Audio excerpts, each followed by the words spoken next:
So, the one question I want to ask you most of all is, how do you feel? Right now I'm tired, but I'm excited. I'm so excited. I'm grateful. I really don't have the words, but I am so very grateful for the votes, for the voters that have put their faith in me and that have believed in me time and time again. We've been doing this for 13 years now, and so I'm just grateful.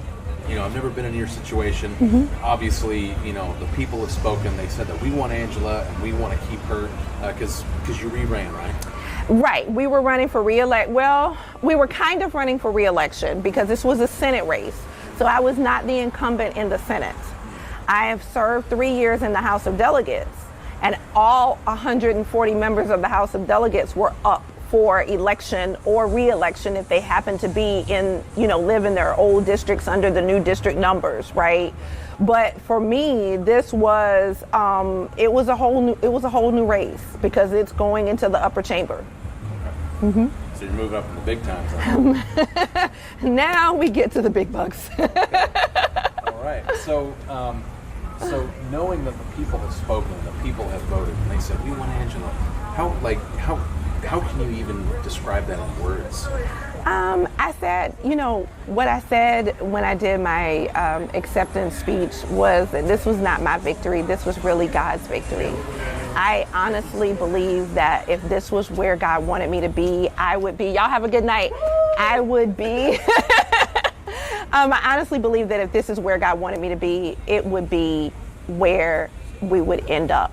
And I firmly believe in the faith without works is dead scripture. So we worked. We worked every single day. We knocked on 15,000 and something odd doors. We talked to over 7,000 or 8,000 people. We sent out 13 mail pieces. We were on digital. We were on television. We left no stone unturned. And so we put in the work, and God just blessed it for us. And so I'm grateful for that. And I'm grateful to the people.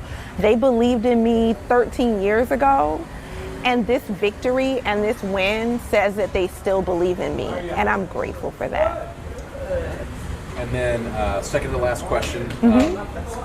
So now that, it has been announced that you are now the winner. Are you? Oh, what's it now?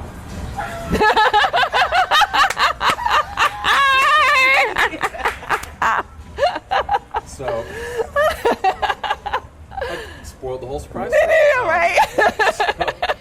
So now that it's been announced that you are now the winner, are you ready to get in there and start doing the good work? Absolutely. After I take a nap. But yes, I am. I'm really ready to. I'm thankful that campaigning is over for the most part.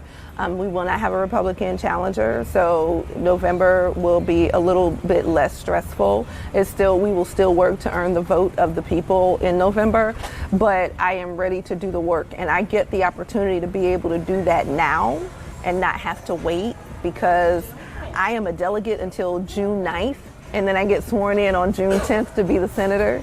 And so it's really great to be able to do that.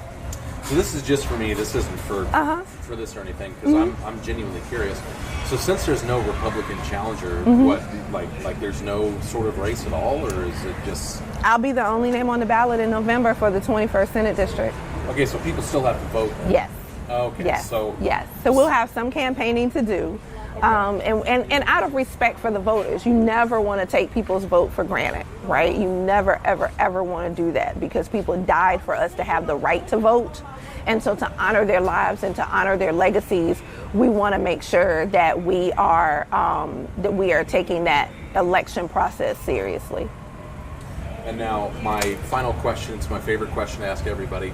The floor is yours. Anything you would like to say, now's the time. Thank you. Thank you, Norfolk. Thank you for believing in me. Thank you for voting for me. Thank you for trusting me with your vote. Thank you for trusting me with the well-being of this city. Thank you.